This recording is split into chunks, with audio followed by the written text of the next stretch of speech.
I do have a subtopic I'm happy to throw out there, and I like this one. Um, Last time I saw you was at a live event. Chris, we were hanging out at an event. Live events are back. We're kind of in the clear post COVID, and people are getting together again in person. I think events are still, most conferences are off their peak for attendance. Still, many, it seems. But most of those programs as content formats are alive and kicking and going strong. So I'm finding myself in ballrooms with 2,000 people and amazing keynotes and fantastic breakouts. And so we're kind of back on the road and we're getting back together, which is great. Which makes me revisit this topic, especially because you're here, Drew. So events, we know that there's value to the speakers, some, personal branding and exposure and, other kind of knockoff benefits that happen from that. You're a paid speaker and at the top of your game. And I highly recommend anyone who's listening who needs an amazing kickoff for a meeting or event, talk to Drew or Elizabeth or their doppelgangers. Or Drew Dini. Yeah, email Drew Dini. Yeah, he'll book you for it. Bratislava, here we come. But the value to attendees, curious on your perspective of that, and to organizers, do we recommend launching conferences or running events? Just a big open question because it's happening, it's back, and I'm finding myself at events and I'm reconnecting with all kinds of people and all kinds of, my calendar's full of things that I'm just attending. Where are you guys with the return of the live event format? I just actually read some research. I can't remember who did it. I apologize. I'll send you the link. But they researched a bunch of event organizers and speakers, and the bottom line was that 84% of event organizers that were surveyed are going to be doing more events this year than they did in 2019, which is really interesting. That's a lot of events. Yeah. So yeah, you're right. Events are back, and I definitely feel it. I'm getting more inquiries this year than I got last year. It's still not to 2019 levels for me yet, but I think it's pretty close. It's going to be close this year. And from an attendee value standpoint, I think events have changed a little bit. And some of the events that were the biggest events that attracted the biggest people, you're right, they're not back at their premium level attendance from 2019 yet. And to be honest, I feel like the value overall for some of those huge events, I think has been diminished. I'm not sure exactly why, but I feel like it's still set up to be a big event, but then you only have half the attendees you had. The quality of the attendee doesn't seem to be as high, and the quality of the breakouts or even some of the keynotes, it doesn't seem to be as high caliber as it was. That's just maybe hindsight. But I will say I've seen an increase in the number of events doing single track format events. And for me, those have been much higher quality. The network has even been better. And I feel like the experience has felt more intimate, even though some of them are very large, 700-800 people. So I think if you're thinking about attending an event, think about how big is it, how big was it, and how many tracks are they offering. And my gut sense is the single track events seem to be the most engaged and the most valuable to me. I love it. I'm feeling it. So I organize an event. It's called Content Jam. It's an annual conference. Yeah, it's a small Jam. event. You've spoken. It's awesome. I've got it down now. It's only like a 100-person event because it's easy to manage, and we do it as a one-day single-track event.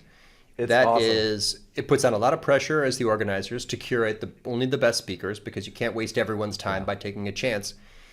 Doesn't that make it harder for new speakers to break in? If the organizers are all booking single track events, it's like there's like a disincentive to take a chance. I meet people all the time. I'm like, really is. I'd love to help this person like get on a stage, but like there are there fewer opportunities, or is it what is the risk reward calculation for the programmers of those events? Well, I mean, yes, the bottom line is most event organizers are going to do exactly what you're doing, I think, Andy, which is not take a chance on someone they haven't seen before or doesn't have a great, video they can watch and a referral from someone. But, Jay Baer did a bunch of research a few years ago, I think this is 2020 or 2021, about how event organizers book speakers. And basically it boils down to the top 3 categories were all different types of referrals. So I think if you're breaking into the business, you're going to start in smaller single track events, or even multi-day single track events, or even breakout rooms at some of the bigger events. But as soon as you start getting those referrals because you are so good, I think it's less of a risk for someone like you, Andy, with your one-day Content Jam single track event to say, well, I've heard 6 people vouch for this person. They keep telling me to bring them on.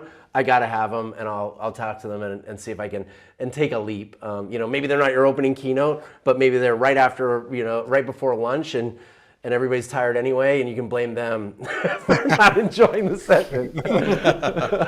Yeah, for me, I've got young kids, and so my wife like really curtails how many away games I get to do, and then I have to do.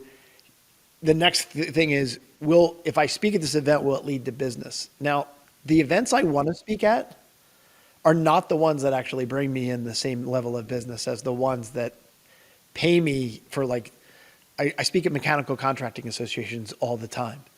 They pay really well and they can turn into clients for me. And so that's that sounds sort of awesome to me. Yeah. Yeah. That's where the action is. Yeah. And I have no problem. I've developed enough of a reputation in one small little pond. And so I'm like the guy there. But then I go to events like Maycon and stuff like that. And I'm just like, I'm doing this every day. Like, how do I get to Paul to get on stage, stuff like that. And that's the thing that you were saying, Andy. Like Drew, I built this agency 24 years ago, started marketing it about 4 years ago. I'm just making the donuts for That's years. amazing. That's you know what amazing. I mean? And then now we're grown to a spot where I get to do sort of what I want to do. That's awesome. But it's weird because breaking into these events, it's not a good old boys network. It is people have a portfolio of speaking, right? And getting someone to be like, look, I've got a podcast, but I can do it on stage too. That's a different ask. And so I respect like someone who runs an event that says, look, I got to go with a winner here because, Sure. like what you just said. It's hard. You charge people $1,000 and then you book someone who's, trying something new. Sleepy at the wheel. Yeah. Yeah. It reminds me of, have you ever been in a hot air balloon? No. This is a random metaphor. Yeah, in New Mexico. Yeah. The people who fly those things are actually pilots. And to get to be a pilot, you need like 1,000 hours. So it's really hard. But a hot air balloon rides like 1 hour. So speakers, it's like hot air balloons. You just don't get that many chances to practice. It really favors the people who present a lot because they get to refine their thing all the time. Like all their decks are super polished. Like they know exactly the timing and they've got the joke slide and they, the research piece and the audience connection and they know exactly. Like you see like a Marcus Sheridan, you're like, this guy just nails it. Or Jay Bear or Ann or you, Drew. Amazing. Yeah, they're incredible because they do it all the time. They're amazing. They're on a stage like 3 times a week. It's like the hot air balloon pilot. Like of course they're really good at it, but it's hard for someone else to become like get a license if you're doing like 5 hours a year. You need 1,000 hours to be unknown. Yeah. So I think, what I tell people is like, talk anywhere, any classroom. Do you know a teacher? Can you start your own event, launch your own webinar? I gave a gazillion presentations in that conference room over there. I did a monthly live event every month for 10 years. So that was like, the Beatles playing at in Hamburg, like practicing again and again and again and again. Yeah. Yeah. I just teach at a number of colleges around here. And I know it sounds weird, but I just use all my material there. Perfect. That's genius. I tell people there are kind of 4 ways. Like basically, I really believe that what you really need is speaker velocity. And like you're saying, Andy, you need like a bunch of events together to see yourself improve. And you have to go into it with a continuous improvement mindset. Like every speech has to be better than the last version you gave. And I feel like there are 4 easy ways to start getting really quick gigs. The first one is you got to reach out to like all the executives in your network and ask them if you can do a lunch and learn. Like it's so easy. It's a low barrier entry. Great tip. So easy, right? The second one is also really easy. Reach out to your clients. A lot of people forget that you're already trusted by someone, right? They've already probably paid you to do something. And if you can provide continuous learning or some additional education or insight for their team or them, then just do it. Like they're going to jump at that, especially if you're offering it for free to start, go for it. The next one is associations, if you're a member of any association or you're a past member of any association, especially local associations, and they do monthly meetings or quarterly dinners or whatever it is, just offer to always be the backup speaker and find out if they have a speaker lined up for next month. And if they don't, offer to be there and do it. It's so easy. It's really surprising. And then the last one, and this is probably the most untapped potential one, is reach out to other speakers. Like, reach out to Andy, reach out to Chris. Like, reaching out to us and saying like, hey, I have a new speech. If you have someone with no budget or has an event in Austin that's tomorrow. I literally had someone call me from Houston a few weeks ago and said, we had a speaker cancel. I need a speaker for tomorrow. It's free. Like, do you know anyone that can do it, right? So I'm like looking through my logbook trying to find, do I know anyone in Houston that can just step over and do it? I didn't find someone, but they found someone, which is great. But again, reach out to speakers, because speaker-to-speaker referrals can be really powerful, and you'll be surprised at how many events I have to turn, I have to turn down like 150 events a year. Somebody's got to get those, right? Some of them are free, Wow. some of them are lower budget. Like it's possible. So Yeah. So that's doppelgangers four gonna good ways. You're going to get tons of outreach Yeah. after that, Drew. You just said that on a recording. You're gonna, hey, Drew, connect me know. with your digital twin. I want to ask about, It's can okay. pick up the Me- song. meanwhile, I'm surprised. Meanwhile, I'm teaching I'm telling AI. I'm teaching AI at a bowling alley. Are you really? Exactly. Awesome. At a Use it bowling for alley? AI? Oh, get a picture. That's going to be a story.